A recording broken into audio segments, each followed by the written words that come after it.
Anzia hapo hapo ulipo na kama ambavyo nimekuahidi katika clip hii ninazungumzia juu ya malengo, namna ambavyo unaweza kuandaa malengo yako ya mwaka ama ya miaka mitano ama ya miaka 10 ama ya miaka 20. Kunaweza kuwa na malengo ya muda mrefu ama malengo ya muda mfupi sawasawa na namna ambavyo unataka. Lakini ni vizuri pia kutengeneza malengo ya muda mrefu ambayo yatakuchukua muda kuyafanyia kazi, yale malengo ambayo ndiyo yanaweza kuleta mageuzi katika maisha yako.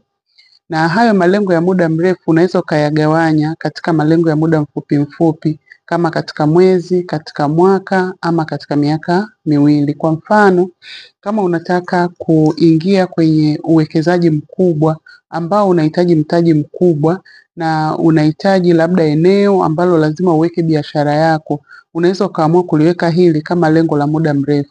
Na kwa sababu litakuhitaji labda mtaji mkubwa, unaweza kujipangia namna ambavyo utautafuta huo mtaji labda ndani ya miaka mitano kuweza kuwa umepata ule mtaji ambao unauhitaji. Tutoe mfano, ninaweka hii figure tu kama mfano. Tuseme unahitaji kufanya biashara kubwa ya mtaji wa kusema labda kama milioni 100.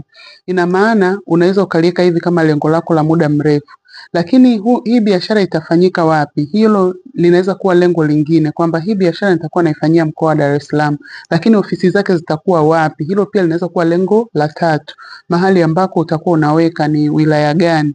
Na hivi vinakusaidia ili wewe kwa huo muda uliojiwekea useme ndani ya mwaka wa kwanza lazima niwe nimeshatengeneza 25% ama 20% ya huu mtaji. Na unarudi unaangalia namna gani ambavyo nitapata huo mtaji. Ile namna nayo unaiweka kama lengo lako na kuendelea kuifuatilia kuhakikisha kwamba lengo lako la mwaka litaweza kutengeneza lengo lako la miaka mitano liweze kufanikiwa.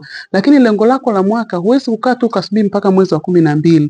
Lengo lako la mwaka linaanza toka mwezi wa kwanza, kwamba unajiwekea kwamba ndani ya kila mwezi nitatengeneza lengo hili, nitafikia lengo hili mwezi wa pili, mwezi wa tatu, na una uwezo wa kuendelea kufuatilia. Hakuna kitu kizuri kama kuwa na malengo. Ukiwa na malengo yanakusaidia kuwa focus, ukiwa na malengo yanakusaidia kupata direction, lakini ukiwa na malengo inakusaidia hata unapokutana na mtu ambaye anaweza kufanyika msaada kwenye lile unalotaka kufanya, unaelewa kwamba huyu ni mtu ambaye naweza nikaongea naye nikajifunza kwake.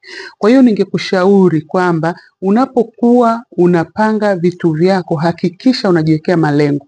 Hayo malengo yao ya muda mrefu, hayo malengo yao ya muda mfupi. Na malengo yasiwe tu labda ya biashara ama ya kazi. Jiwekea hata malengo ya kukua kiroho, jiwekea hata malengo ya kukuza watoto wako. Unataka watoto wako wasome